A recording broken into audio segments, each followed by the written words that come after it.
I spent 6 years saving $45,000 for my dream wedding. During a family dinner, my mother suddenly announced that the money now belonged to my sister instead. When I refused and spoke up, she slapped me in front of everyone. What happened next turned the entire situation into a legal battle, and karma arrived on my wedding day. Welcome back to the channel. If you're new here, we bring you the most emotional, shocking, and unforgettable stories from Reddit and beyond. Today's story is about a woman who spent years saving for her wedding, only to have her mother announce that the money was being given to her sister instead. When she dared to speak up, her mother slapped her in front of everyone. Her response? "You just sued me over that money." 3 weeks later, at her wedding, security detains her sister, and the truth finally drops. If you believe in karma and the power of standing your ground, hit that like button, subscribe so you never miss a story, and share this with someone who needs to hear it. This one is a wild ride. Let's begin. I was 28 years old when my mother announced that the $45,000 I'd saved for my wedding was now my sister's. 28, engaged to the love of my life, and finally ready to start the next chapter. I'd been saving for this wedding since I was 22, working extra shifts, skipping vacations, saying no to things I wanted so I could say yes to one perfect day. The money was in a separate account, earmarked specifically for the wedding. I'd been disciplined, focused, relentless. Every bonus, every tax refund, every gift, it all went into that account. I watched it grow slowly, painfully, beautifully, until finally, after 6 years, it had reached $45,000. My fiancé, Marcus, knew about the account. He'd offered to contribute, but I wanted to do this myself. I wanted to walk into our marriage knowing that I'd contributed something meaningful, that I'd worked for this day just as hard as he'd worked for so many other things. He understood. He always understood. The wedding was planned for September, 6 months away. The venue was booked, the deposit paid. The dress was ordered, the invitations designed, the guest list finalized. Everything was falling into place. Then came the family dinner. It was a Sunday in March, nothing special. My parents had invited me and Marcus over for a casual meal. Nothing formal, just family. My sister, Khloe, was there too, with her boyfriend, Derek. Khloe was 2 years younger than me, the baby of the family, the one my parents had always protected and coddled and prioritized. We'd never been close. She was the golden child, beautiful, charming, and utterly irresponsible.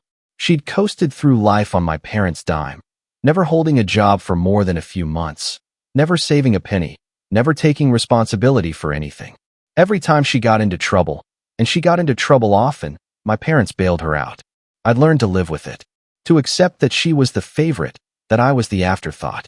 It hurt, but I'd made my peace with it. I had Marcus, I had my career, I had my future. I didn't need their approval. The dinner started normally enough. My mother made her famous lasagna. My father opened a bottle of wine. We all sat around the table making small talk. Khloe was unusually quiet, which should have been my first warning. Normally, she dominated conversations, talked endlessly about herself, demanded attention. But tonight, she just picked at her food and avoided eye contact. After dinner, my mother cleared her throat. "We have an announcement to make," she said, her voice formal, almost ceremonial. Something wonderful. I looked at Marcus, who shrugged slightly. I looked at Khloe, who was suddenly very interested in her napkin. "As you know," my mother continued, "Khloe and Derek have been talking about getting married. They're so in love, and we couldn't be happier for them." I nodded, waiting for the point. "The thing is," my father added, "they don't have much money. Derek's between jobs, and Khloe's been struggling to find something stable. They need help." I felt a cold knot form in my stomach.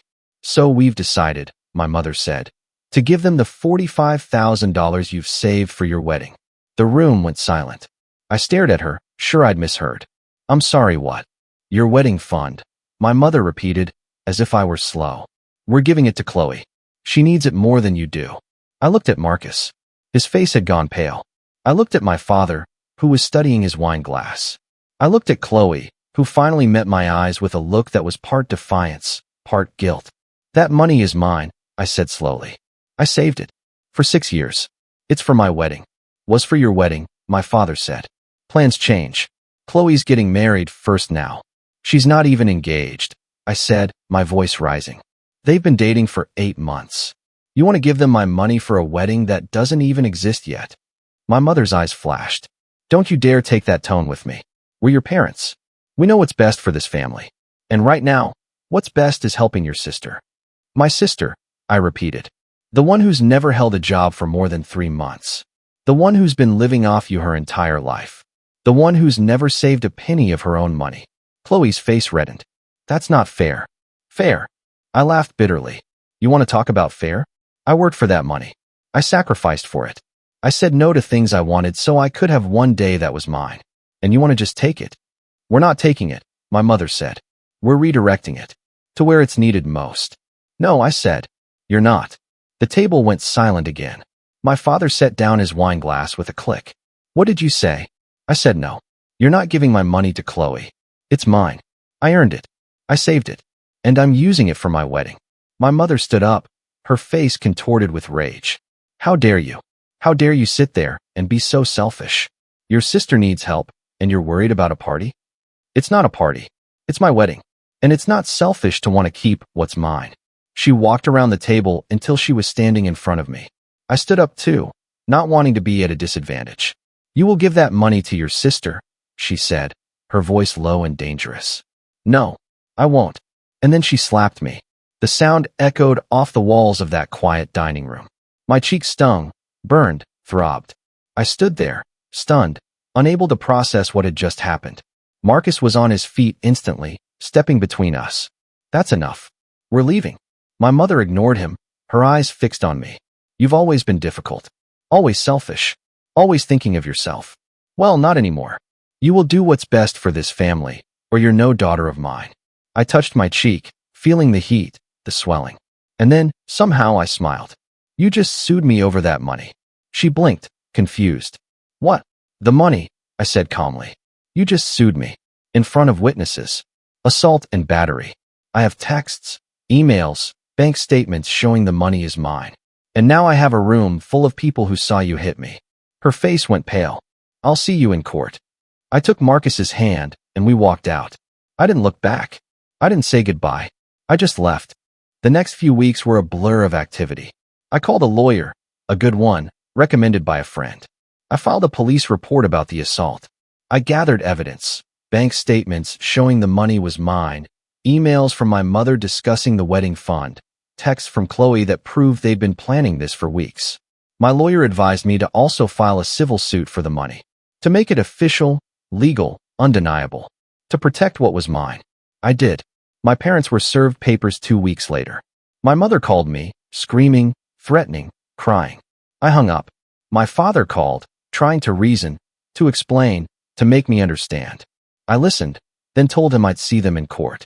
Khloe sent a series of increasingly desperate texts, alternating between apologies and accusations. I didn't respond to any of them. The court date was set for June. But something happened before then, something I hadn't expected. My mother dropped the lawsuit. Not the one I'd filed, the one she'd started, in her mind, the moment she'd slapped me.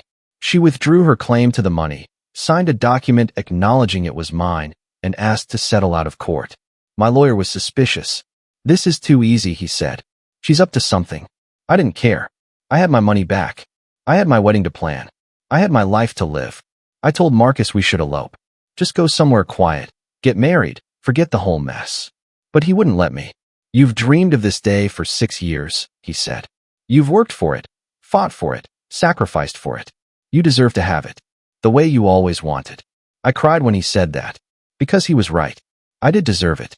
And I wasn't going to let my family take that from me. We moved forward with the wedding plans. The venue, the dress, the flowers, everything was back on track. I didn't invite my parents or Khloe. I didn't want them there. I wanted a day that was mine, surrounded by people who loved me, free from drama and pain. But somehow, they found out the details. I don't know how. Probably through a mutual friend, or maybe they just guessed. But 3 days before the wedding, I got a text from Khloe. I'm coming to your wedding. You can't stop me. I have something to say. I showed Marcus. He wanted to call the police, get a restraining order. But I had a better idea. I called the venue. I called security. I made arrangements. Let her come, I thought.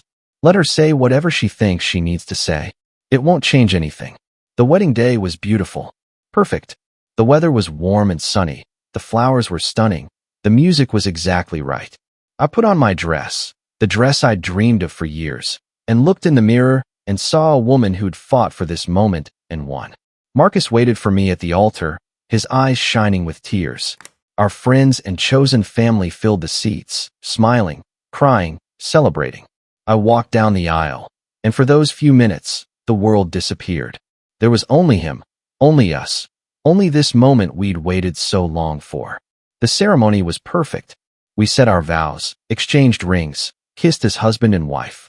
Our guests cheered, threw rose petals, hugged us and cried. Then came the reception.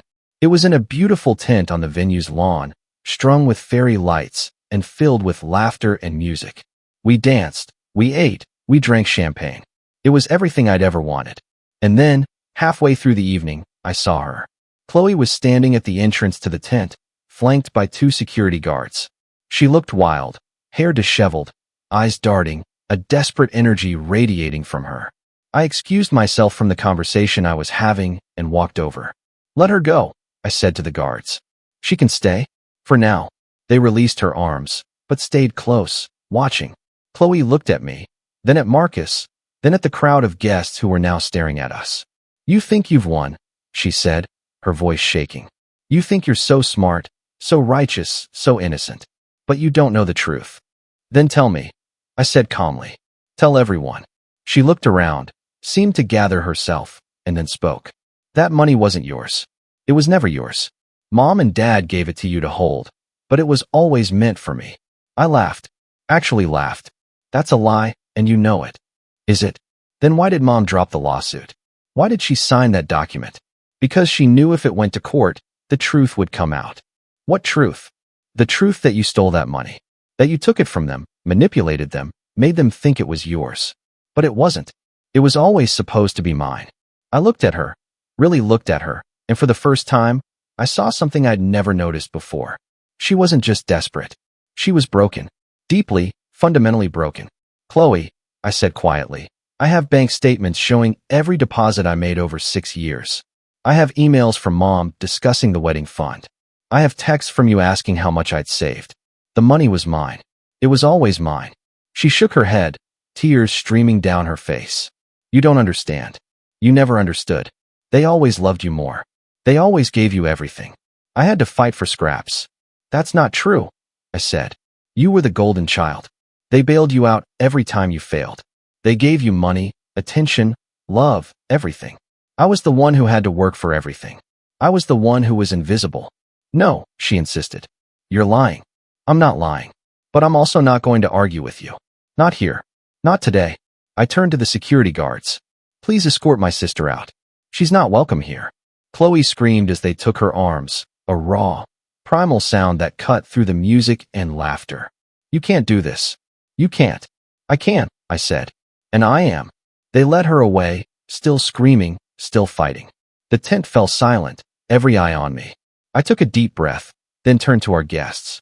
"I'm sorry for that interruption," I said, my voice steady. "Please, everyone, go back to celebrating. The bar is open, the music is playing, and I intend to dance until my feet fall off." A few people laughed, relieved. The tension broke. The band started playing again. But I didn't dance. Not yet. I stood there, watching the entrance where Khloe had disappeared, processing everything that had just happened. Marcus came up beside me and took my hand. "You okay?" "I don't know," I admitted. "I think so." "She's sick," he said quietly. "Mentally, emotionally. That wasn't just jealousy. That was something else." "I know. I've always known, I think. I just didn't want to see it." He pulled me into a hug, and I let myself lean into him, draw strength from his steady presence. "What do we do now?" I asked. "Nothing. Not tonight. Tonight we celebrate. Tomorrow we figure out the rest." He was right. Tonight was ours. We danced until midnight, until our feet ached and our voices were hoarse from laughing. We cut the cake, threw the bouquet, toasted with champagne. It was everything I dreamed of and more.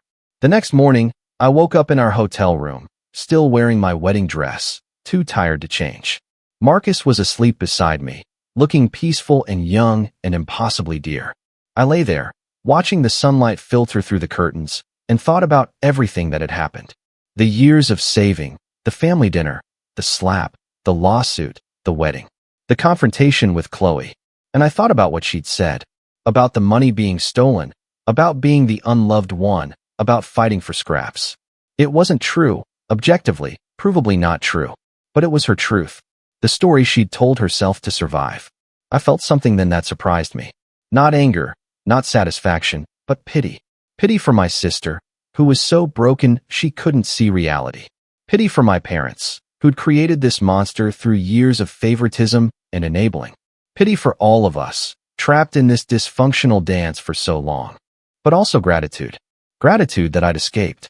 Gratitude that I'd found Marcus, found my people, built a life apart from them. Gratitude that I'd fought for myself and won. The next few weeks were quiet. I didn't hear from my parents or Khloe. I didn't try to contact them. I focused on being married, on building a life with Marcus, on enjoying the peace I'd fought so hard to achieve. Then, about a month after the wedding, I got a call from my mother. I almost didn't answer, but something made me pick up. Hello. It's Mom. Her voice was different, tired, subdued, broken in a way I'd never heard before. I know. I need to tell you something. About Khloe. I waited. She's in the hospital. A psychiatric facility.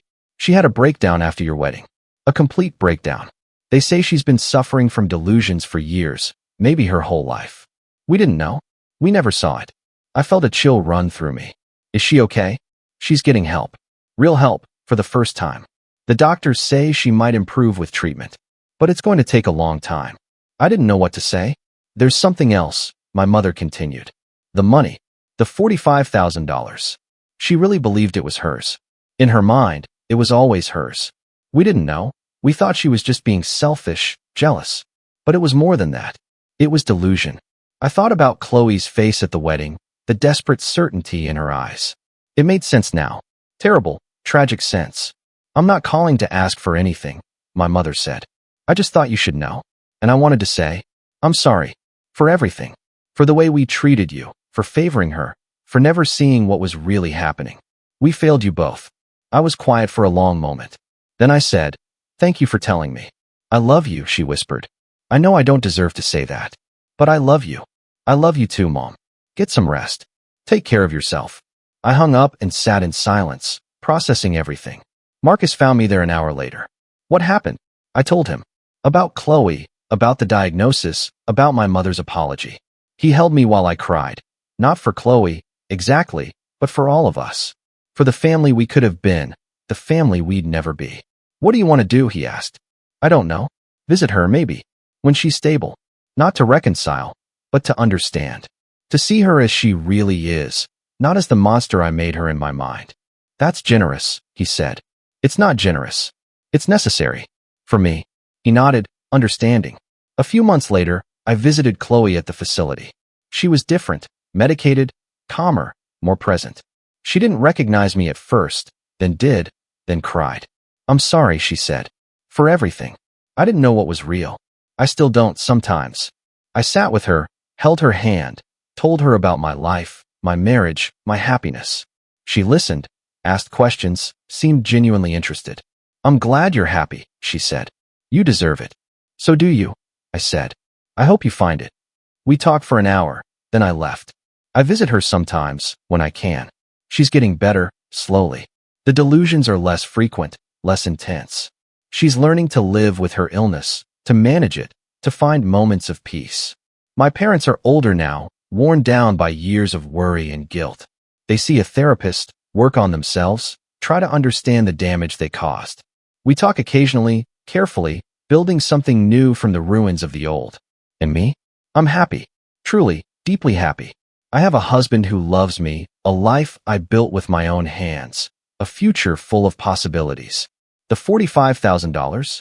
I used it for the wedding, just as I'd planned. It was perfect. Worth every sacrifice, every struggle, every tear. But the money wasn't really the point. The point was standing up for myself. The point was saying no. The point was choosing me, for once, instead of always choosing them. I think about that Sunday dinner sometimes. The announcement, the slap, the walkout. It was the worst moment of my life, and the best. Because it forced me to fight. It forced me to see. It forced me to become the person I am today. I don't regret any of it. Not the years of saving, not the confrontation, not the lawsuit, not the wedding. It all led me here. To this peace. To this life. To this love. Khloe is still in treatment. She'll probably need support for the rest of her life. I help when I can, not out of obligation, but out of compassion. She's my sister. Broken or not, she's still my sister. My parents are trying. That's all any of us can do. Try to be better. Try to heal. Try to love in ways that are healthy and real. And Marcus? He's my rock, my home, my everything. Every day, I'm grateful for him. For the way he saw me when I couldn't see myself. For the way he stood by me through the worst of it. We're expecting our first child now. A girl. We're naming her Hope. Because that's what this journey has taught me. That hope is possible, even in the darkest times. That healing is possible, even from the deepest wounds. That love is possible, even when it seems lost forever. I'll tell our daughter this story someday. Not to burden her, but to teach her. To show her that family is complicated, that people are flawed, that standing up for yourself is sometimes the hardest and most important thing you can do. And I'll tell her about her Aunt Khloe, who's sick but fighting. About her grandparents, who made mistakes but are trying to make amends. About her parents, who chose each other and built something beautiful from the wreckage of the past. The $45,000 was just money. But what it represented, my independence, my self-worth, my refusal to be invisible, that was priceless. I'm sitting on my porch now, watching the sunset. Marcus is inside, making dinner. The nursery is almost ready. Life is good. My phone buzzes. A text from my mother, asking how I'm doing. A text from Khloe, a simple heart emoji, the most she can manage some days. I smile and respond to both. This is my family now. Complicated, imperfect, but mine. Thank you for listening to this story. If it resonated with you, if it made you feel something, please hit that like button, subscribe to the channel for more real-life tales, and share this with someone who needs to hear it. You never know who might be fighting their own battles, standing up for themselves, choosing themselves for the first time. You can do it. I promise. It's hard, and it's scary, and it's worth it. Take care of yourselves. Take care of each other. And never forget, you are worthy of love, of respect, of standing up for what's yours. Good night.